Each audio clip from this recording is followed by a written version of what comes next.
Brought to you by Narrative Niche. Created and produced by Twisted Wicked Animations. Written by Jason Douglas Kurtz. Seraphine Noctis in Torment. The candles in Seraphine Noctis's chamber never flickered. They burned with a cold white flame that consumed no wax, casting shadows that pointed inwards toward her. She sat upon a throne of petrified wood, her skin the color of moonlit marble, her eyes two voids that drank the light. They called her Satan's sister, but the title was a kindness, a desperate attempt to frame her evil within a familiar myth. The truth was far worse. Seraphine was not kin to the devil.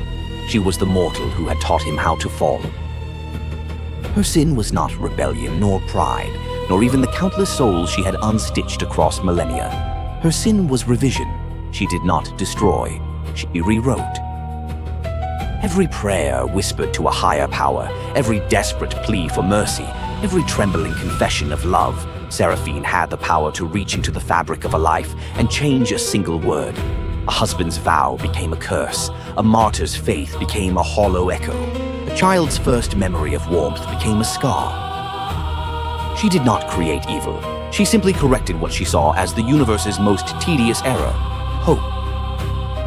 And for this, she was tormented. Her daily torment began at dawn, though no sun ever touched her obsidian keep. She would descend to the Hall of Echoes, a vast amphitheater where the air shimmered with the weight of every life she had ever touched. Here, she was forced to listen. Not to their screams, she was immune to those, but to the alternatives. The echoes played out the lives she had stolen, the roads not taken, the kindnesses she had erased. She would hear a mother's lullaby uninterrupted by grief.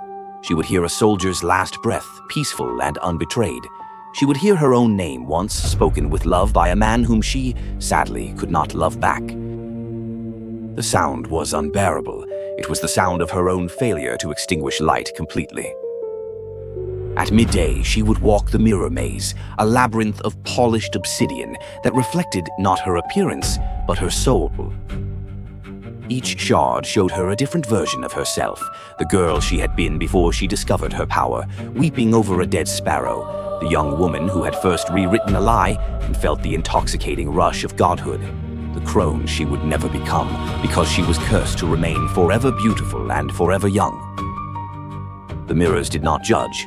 They simply showed her the trajectory of her own annihilation, step by step, choice by choice, until the final reflection showed nothing at all. Evening was the worst. She was compelled to attend the banquet of the unfinished, a grotesque feast where she dined alone on dishes that turned to ash on her tongue. Each plate was a prayer she had intercepted, rendered flavorless and inert. She would raise a goblet of wine that tasted of tears, and across the empty table, she would see the ghost of every person she had ever loved, a category that had been empty for 6,000 years.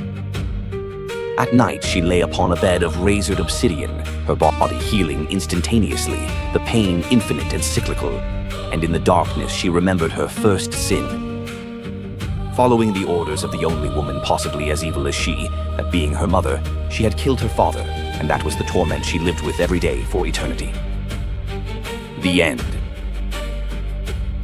Collect the trading cards. Just go to narrativeniche.com. And don't forget to like, share, and subscribe. Thank you.